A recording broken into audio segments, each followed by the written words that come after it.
آج ایران نے اسرائیل کے ایک شہر کو مکمل طور پر دہلا دیا ہے۔ ایران کے حوثی باغیوں نے آج اسرائیل کے اوپر حملہ کیا ہے اور یہ حملہ اسرائیل کے ایک اہم شہر پر کیا گیا ہے۔ یہ شہر نہ صرف تباہ ہوا ہے بلکہ اس شہر سے ملحقہ ایک پورٹ بہت ہی اہمیت کی حامل تھی، وہ بھی تباہ و برباد ہو گئی ہے۔ ایران کے حوثی باغیوں کا یہ کہنا ہے یہ ہم نے اسرائیل کو ٹریلر دیا ہے۔ اگلا نمبر سعودی عربیہ کا ہے۔ سعودی عربیہ کے محلوں کے اندر آج کل کھلبلی مچی ہوئی ہے۔ شہزادہ محمد بن سلمان کو جو اسرائیلی وزیر اعظم نیتنیاہو اور موساد کے چیف کے ساتھ نیوم شہر کے اندر ملاقاتیں کرنا بہت مہنگی پڑ گئی ہیں۔ ایک طرف تو سعودی عربیہ کی عوام جو ہے وہ بھی غم و غصے کا شکار ہے کہ سعودی عربیہ کی سیکیورٹی لگاتار بریچ کی جا رہی ہے۔ اسرائیلیوں نے سعودی عربیہ کے چاروں طرف اپنے آئرن ڈوم میزائل سسٹم لگا دیے ہیں تاکہ کسی بھی ممکنہ حملے کا جو جواب ہے وہ ایران کو مؤثر طریقے سے دیا جا سکے۔ ناظرین گرامی، بہت سارے معاملات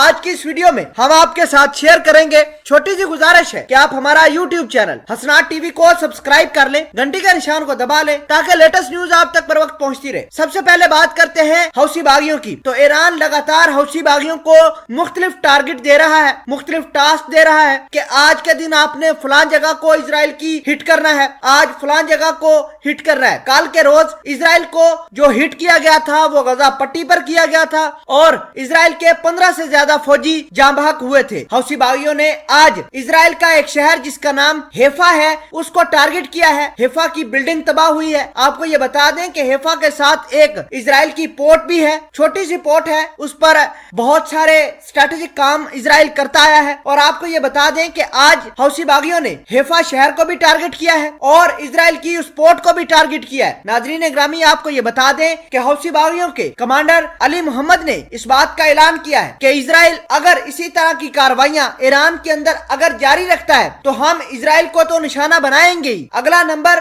سعودی عربیہ کا ہی ہوگا۔ ناظرین گرامی، علی محمد کا یہ بیان آتے ہی سعودی عربیہ کے اندر کھلبلی مچ گئی ہے۔ سعودی عربیہ کی عوام کافی ڈری سہمی بیٹھی ہے کیونکہ حوثی باغیوں نے یمن سے کچھ میزائل بھی داغے تھے جو سعودی عربیہ کے شہر نجران کو ہٹ کیا۔ اس نجران کے حملے میں سعودی عربیہ کے اتحادی فوج کے تقریباً 15 سے زیادہ فوجی بھی جاں بحق ہوئے تھے۔ ناظرین گرامی، آپ کو یہ بتا دیں کہ سعودی عربیہ کی سیکیورٹی آج کل جو اسرائیل ہے اس نے سنبھال لی ہے، بھلے ہی سعودی عربیہ نے ان سیکیورٹی ممبرانز کو یو کے کی فوج کا نام دیا ہے کہ یہ دیکھیں جی یو کے کی فوج ہے، سعودی عربیہ کی سیکیورٹی سنبھالے گی، لیکن اس کے بیک اینڈ پر بیک پر سب کے سب اسرائیلی فوجی موجود ہے، ان کا سسٹم موجود ہے۔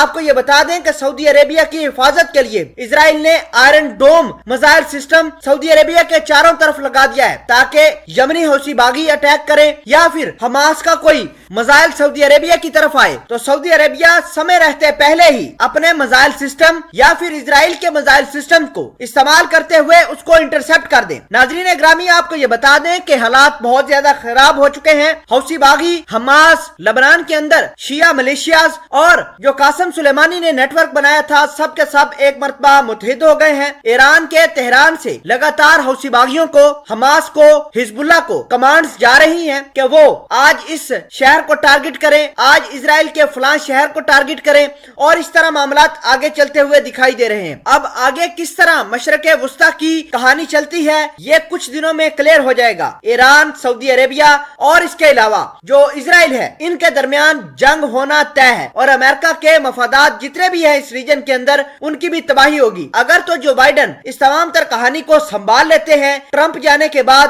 تو بہت اچھی ہوگی، امریکہ یہاں سے بڑی آسانی سے سیفلی نکل جائے گا، ورنہ امریکہ کا بھی وہ حال ہوگا جو اسرائیل اور آج کل سعودی عربیہ کا ہو رہا ہے۔